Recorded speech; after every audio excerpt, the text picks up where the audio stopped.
on revient sur la plateforme ivoirienne parce que nous avons vu depuis le jeudi dernier la hausse du coût du carburant.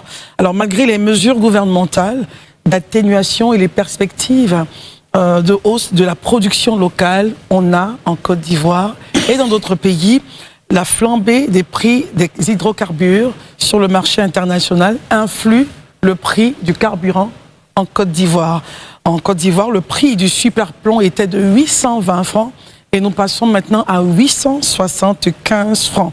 Je rappelle que l'annonce a été faite le jeudi dernier, 30 avril, dans un communiqué du ministère des Mines, du Pétrole et de l'Énergie qui fixe le prix maximum de détail des produits pétroliers pour la période du 1er au 30 mai.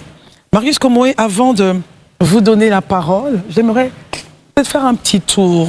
Déjà, je vous donne la parole. Pourquoi? Parce que j'ai vu un commentaire. Hein. Il dit, Monsieur Marius doit démissionner et faire de la politique. On n'a plus d'association des consommateurs pour défendre les droits des Ivoiriens. Démissionnez, s'il vous plaît, Monsieur Dou Jean Didier. Alors, plein visage. Hein. Oui, je le fais exprès pour le dire ainsi, pour le lire. Pourquoi? Est-ce que le coût du carburant dépend d'une association de consommateurs?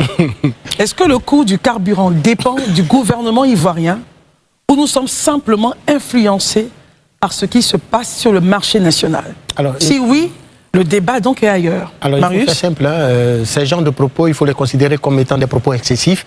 Et marché international. Nous en avons l'habitude. Mais ce qui est à retenir, c'est qu'une association de consommateurs, c'est créé par des consommateurs. Leur rôle, c'est ils vivent les mêmes problèmes que chacun de vous, que chacun de nous.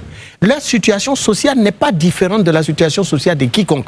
Ils ne sont pas des décideurs, ils ne sont pas gouvernants, ils ne sont pas des élus. Personne ne les a élus. C'est des consommateurs. Comme toute association, chacun peut se lever, créer avec d'autres consommateurs ou d'autres Ivoiriens des associations pour être utiles à leur communauté. C'est comme ça que naissent les associations de consommateurs. Et donc, une fois créées, eh bien, elles vont porter la voix du consommateur auprès des gouvernants. Mais c'est le rendez-vous du donner et du recevoir. Quand nous y allons pour porter à la connaissance des gouvernants les préoccupations des consommateurs, leurs mécontentements, leurs angoisses, comme par exemple dans le cadre du carburant. On nous dit que le prix du carburant devrait être négocié aujourd'hui à la pompe à 1200. Nous disons à l'État, mais à ce prix-là, qui peut supporter ça en Côte d'Ivoire? L'État dit on en est conscient. Alors que proposez-vous? Nous disons à l'État, maintenez le prix et assurer la subvention. Donc, prenez en charge la situation du marché mondial et ses répercussions au niveau local. L'État dit, je prends bien note. Donc, de mars à avril, il n'y a pas eu d'augmentation. C'est par la volonté, justement, c'est à la suite de ces discussions que l'État a donc fait de la résistance, malgré que le marché international lui imposait une augmentation. Même les États-Unis, 14 millions de barils par jour, ils ont procédé à une augmentation. Tous les États européens ont procédé à une augmentation. Le Nigeria, qui est le plus grand producteur en Afrique de l'Ouest, 1 500 000 barils du jour. La raffinerie de Dangote, 600 000 barils du jour. La Côte d'Ivoire, c'est 65 000 barils du jour. Même pas 100 000 barils du jour. Or, on n'est donc pas un pays émergent en matière de production. Et puis, le prix du pétrole, le prix du carburant en Côte d'Ivoire est aligné sur le prix du marché mondial. Comme le café, comme le cacao, comme les VA, comme le palmier à huile. D'accord, Marius. Quand le café, le prix est fixé par le marché mondial, bien que nous soyons le premier producteur de cacao, pourquoi on ne se plaint pas?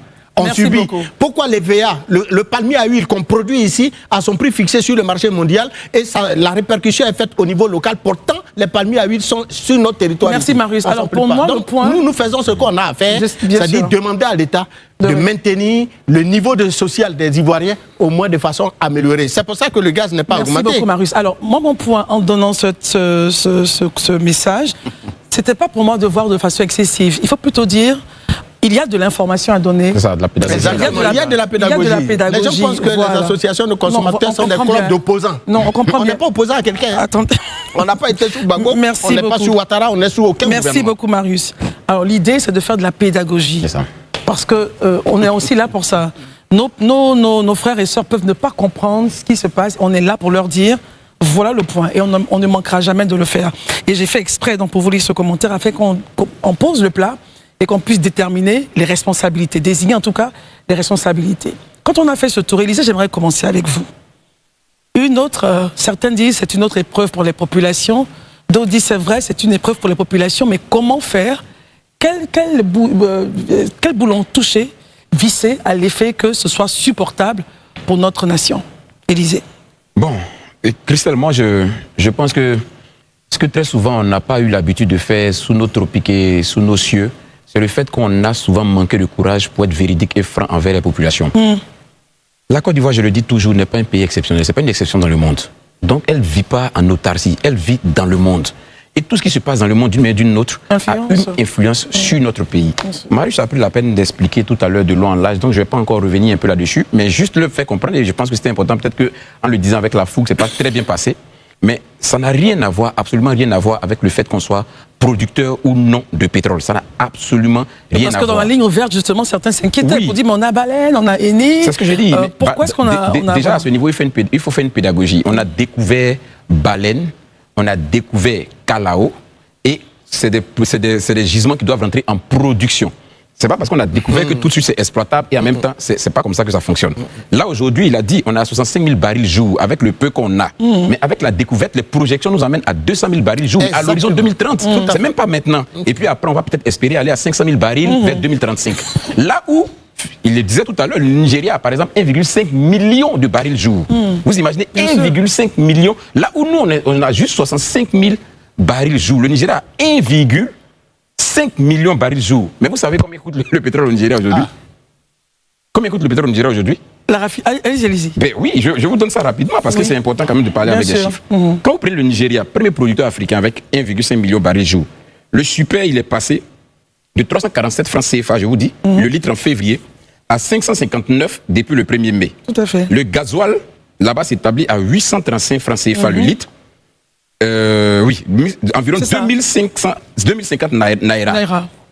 850 le litre de gasoil. D'autres sont étonnés pourquoi peut-être le super est moins cher. Mais parce que justement, quand vous prenez un pays comme le Nigeria, c'est un pays des... Comme vous appelez là, comment on appelle ça, des... groupes électrogènes. Parce que là-bas, contrairement à la Côte d'Ivoire, où vous pouvez matin, midi, soir avoir le courant du matin jusqu'au soir, c'est vrai que dans ces derniers temps, on a subi un peu quelques ruptures, mais là-bas, c'est beaucoup plus présent. Vous pouvez pas passer 24 heures comme ça. Chaque maison, normalement, a son groupe électrogène. Voilà. Donc là-bas, pour le groupe électrogène qui fonctionne, on a besoin du gasoil en fait. Donc c'est pourquoi justement là-bas, le gasoil est vraiment à un niveau élevé. Mais quand vous prenez des pays comme, il a dit tout à l'heure, les États-Unis, 14 millions de barils jour. Mais les États-Unis aujourd'hui, à Philadelphie, le coût du carburant, et ça est sur vous pouvez voir dans l'actualité, dans les médias, on est à 2000 francs CFA quand on fait la conversion, francs CFA le litre. Mais ça s'explique, parce que le monde est interconnecté.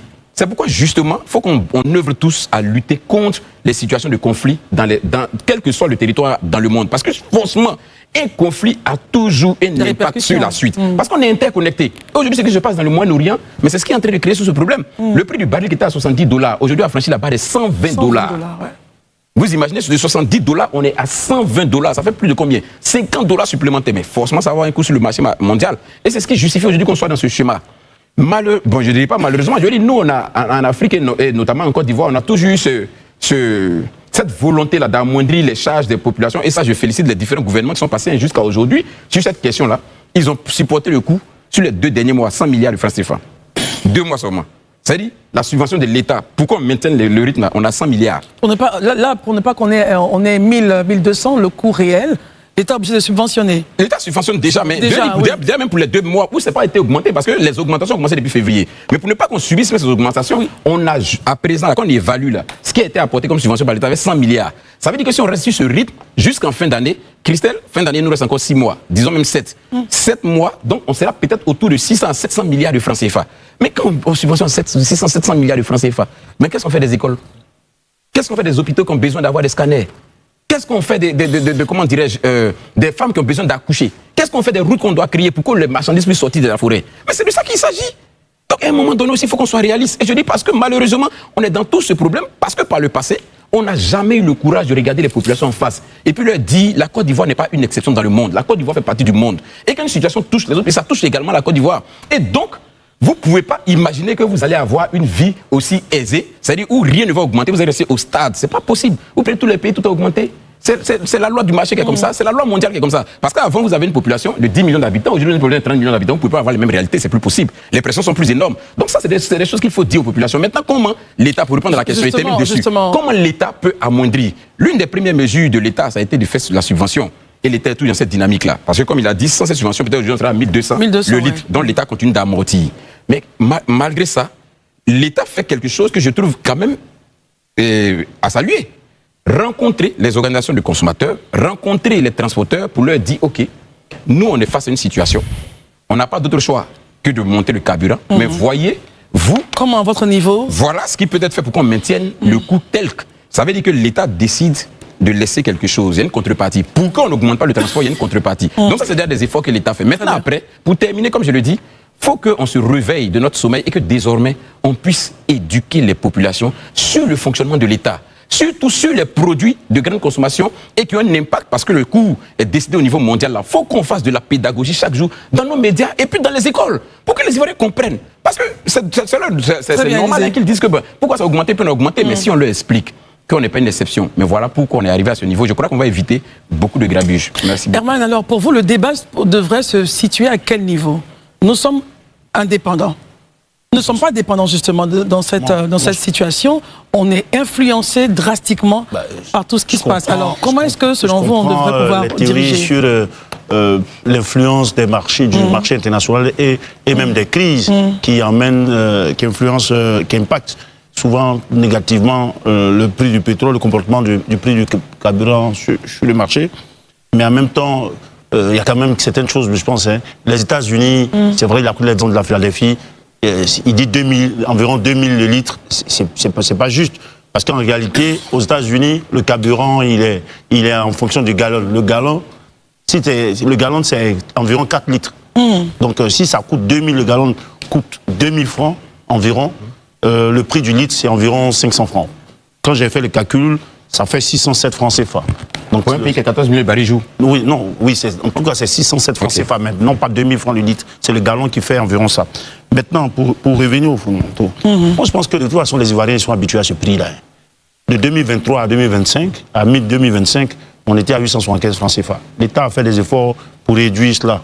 À un moment donné, c'était tombé à 820 francs. Du coup, on a tombé à 820 francs. On repart juste au prix de 2023 qu'on a supporté, que les gens ont supporté pendant près d'un an et demi. Donc, ce n'est pas nouveau le prix de 875 francs CFA.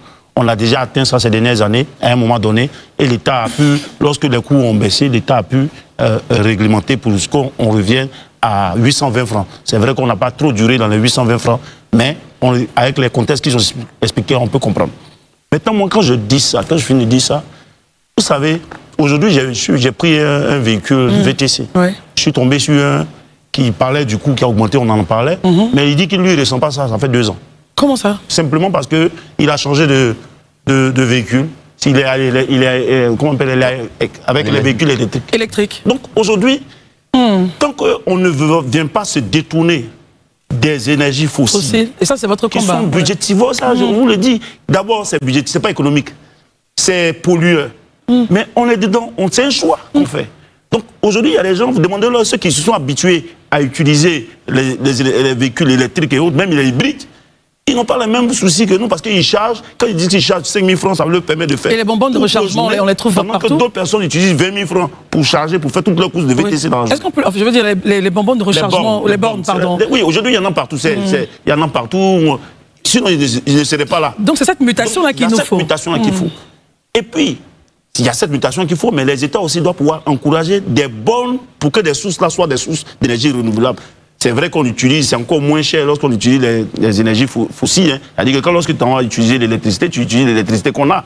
Mais en réalité, il faut faire en sorte que ça soit derrière la source où on va mettre les bornes là, que ça soit des énergies renouvelables, par exemple le soleil et autres. Mais déjà, voilà, changeons d'habitude. Aujourd'hui, il y a assez de véhicules qui circulent aujourd'hui qui sont électriques. On peut décider de surtaxer. Et souvent, moi, ça me plaît, quand ça augmente comme ça, ils vont comprendre qu'il faut qu'ils changent d'habitude. Parce que la vie, c'est un choix aussi. Daouda le dit ça souvent ici. Vous choisissez d'être au super, d'être au diesel. Donc, quand ça augmente là, ne vous soyez pas surpris. Pendant qu'il y a d'autres choix qu'on peut faire. Mais ces choix, justement, devraient être insufflés par qui pour que les populations puissent s'aligner? Oui, mais aujourd'hui, là, on constate que le gouvernement n'interdit pas aux gens d'utiliser l'électrique. Donc pourquoi les gens n'y vont pas? Pourquoi? Aujourd'hui, il y a des véhicules qui viennent d'un pays qu'on connaît, qui sont à moindre coût, plus ou moins